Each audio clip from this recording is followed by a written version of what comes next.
John F. Kennedy becomes three things. He becomes three things. Obviously, he becomes the 25th President of the United States.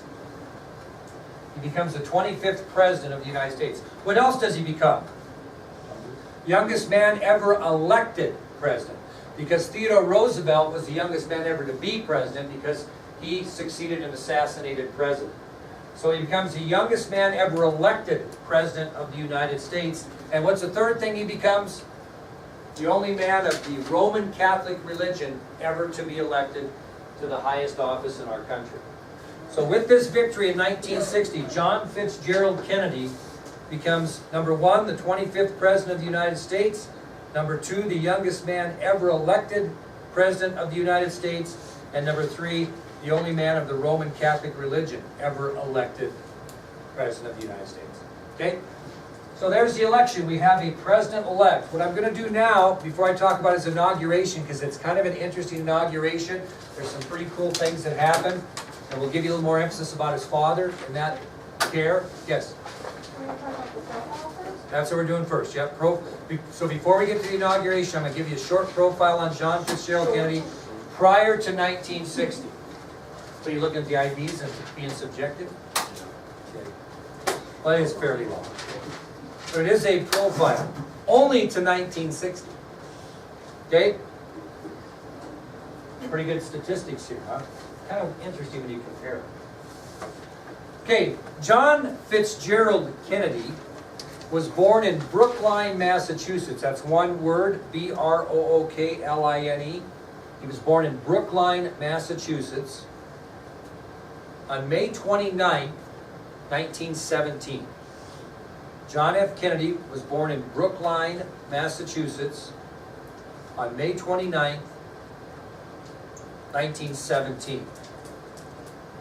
As I mentioned to you yesterday, and I get kind of excited about this because I know this material good, so I go faster than normal, so I'll try to slow down.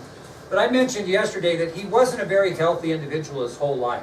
Now I'll give you some examples. He was very often ill as a child. He was actually born with one leg shorter than the other. Okay, so he was not a very healthy individual his whole life, and he was often ill as a child, and was actually born with one leg shorter than the other. What's that going to result in if you have one leg shorter than the other? I actually don't have one leg shorter than the other, but because I'm getting older, my bones are shifting and I'm getting arthritis, I have to go to the chiropractor because one leg gets out of place and it gets longer than the other. So what's your issue with that? Why do I go to the chiropractor? Because my back hurts. Okay? And that was the same thing. He had back problems his entire life because of this. Now, if it wasn't bad enough that he was often ill as a child, and that he was born with one leg shorter than the other that led to back pain throughout his entire life, he also was stricken with scarlet fever at the age of 3. So he contracted scarlet fever at the age of 3. So he really was not a healthy child. Scarlet fever, it's a very, you get a really high fever for a long period of time, which actually if not got under control. It's like a really bad flu, kind of. Can result in death. Not good, especially in those days when our science and medicine wasn't like it is today. Well, despite his problems, he attended elementary schools in both Massachusetts and New York. What kind were they? Private. He attended both elementary schools in both Massachusetts and New York, private elementary schools. And they sent him to a private high school at the age of 14, a high school called Choate Academy, which was in actually Connecticut. So he grew up, went to elementary schools in both Massachusetts and New York, and then when he got high school age, at the age of 14, his parents sent him to a private high school in Connecticut called Choate Academy. Now, he wasn't a perfect child. He actually was expelled from Choate Academy for mischievous behavior. But they reinstated him shortly afterwards, probably because of the influence of his rich father. But he was not a perfect child. He got expelled out of Choate Academy for mischievous behavior, but miraculously was reinstated shortly afterwards. And he graduated from Choate Academy at the age of 18. And like I mentioned before in the old yearbooks, he was voted most likely to succeed by his classmates. Pretty good prognosis, right? So he graduates from Choate Academy at the age of 18 and is voted most likely to succeed by his classmates. So what's his next step in life? College. He's probably going to go to a pretty prestigious college because of his father, but after he graduated from what they call that prep school, private school, he actually spent that summer of 1935 in England. He spent the summer of 1935 in England. Anybody know why he might be in England? It had to do with politics a little bit, and his father. Anybody want to take a shot at that? Why was he in England with his father and family in the summer of 1935? Because his father had a political position. What do you think it might have been? He was U.S. ambassador to England. And he was appointed that by President Franklin Roosevelt.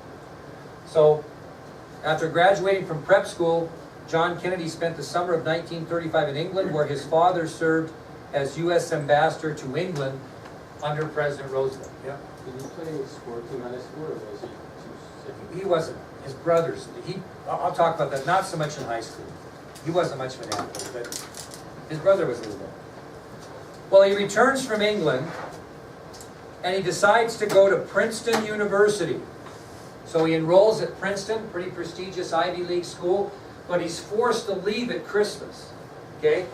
So he enrolls at Princeton University that fall, but was forced to leave at Christmas. Why do you think he was forced to leave?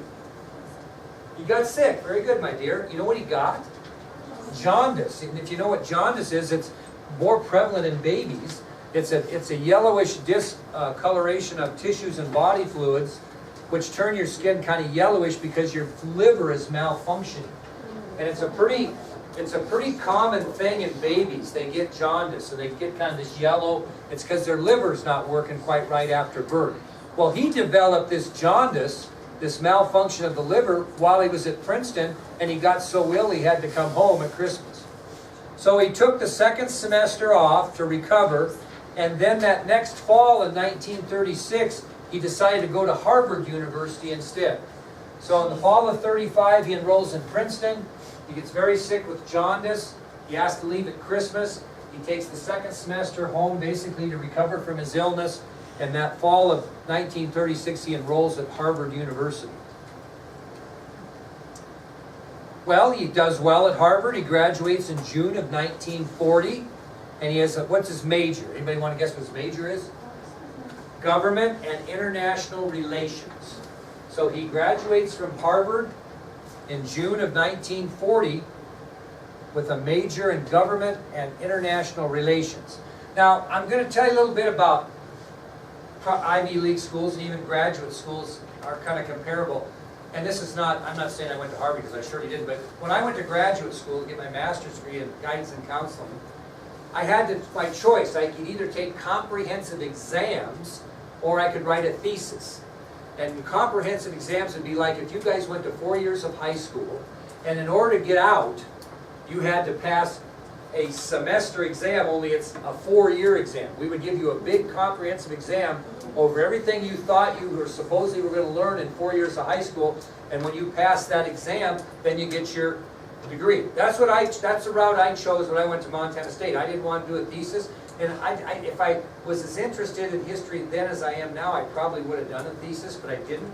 I chose the comps. Horrible. Horrible. Now, you don't go to 4 years of graduate school, you go to 4 summers.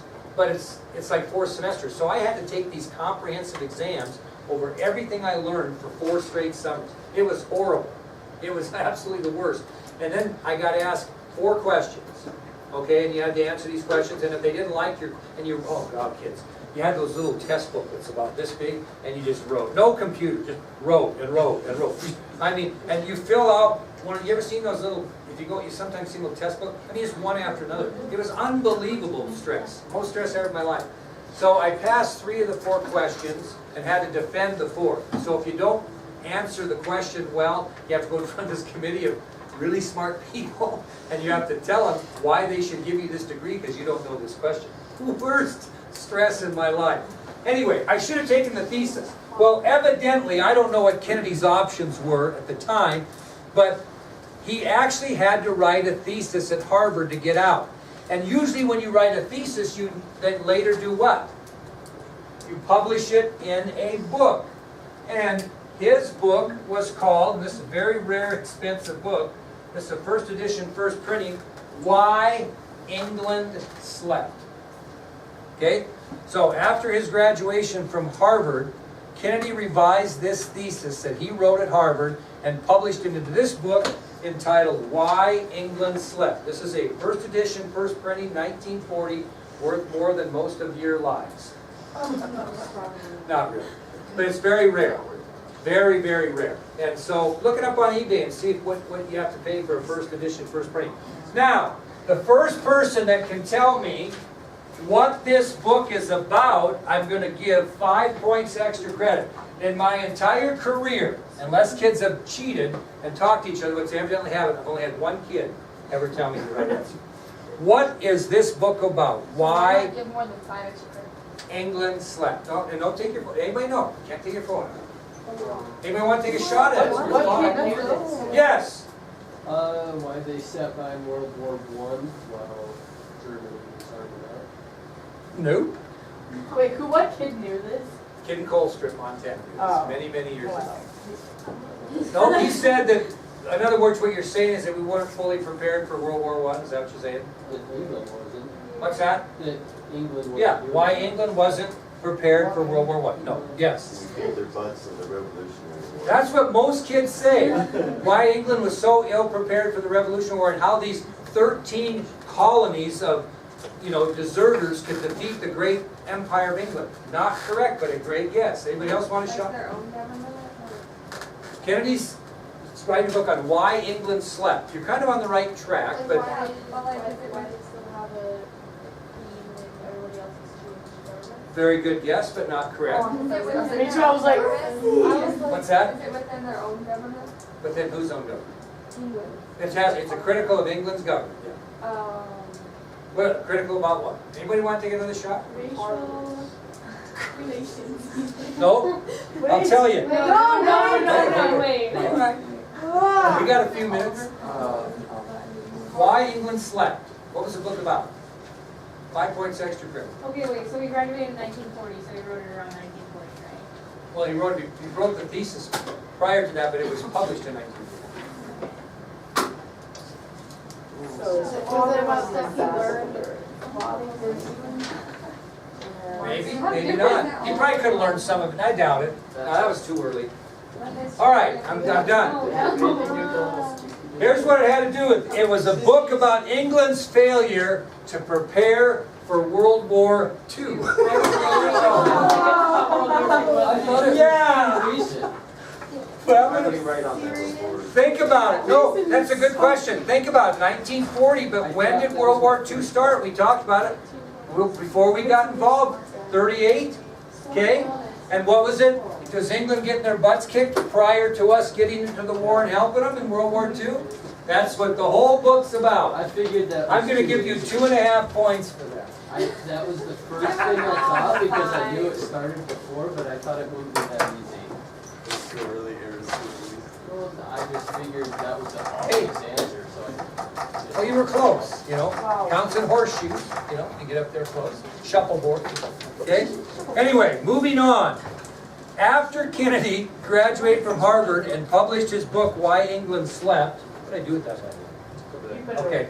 I haven't. He enrolled at Stanford University for their graduate program.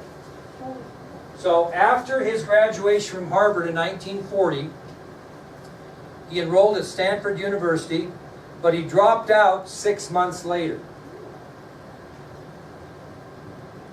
The reason he dropped out was twofold. The first reason was he wanted to take a trip through South America.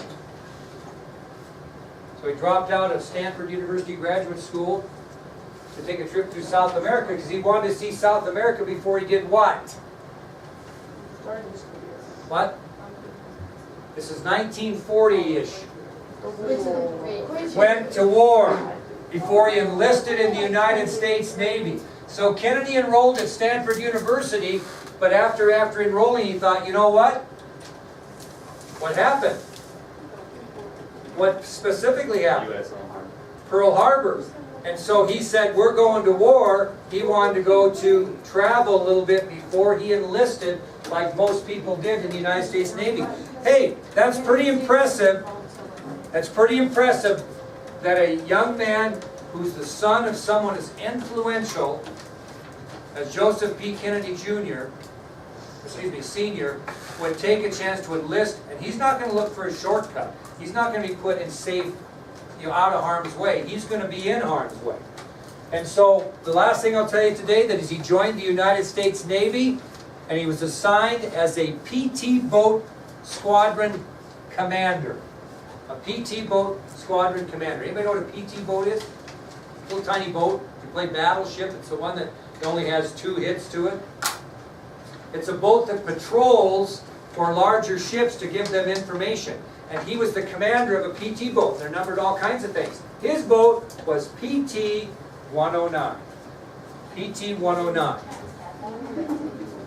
So, in the Navy, Kennedy was assigned to a PT boat squadron as a commander, PT 109. Tomorrow, you're going to get the story of John Kennedy and PT 109. Great story. Yeah?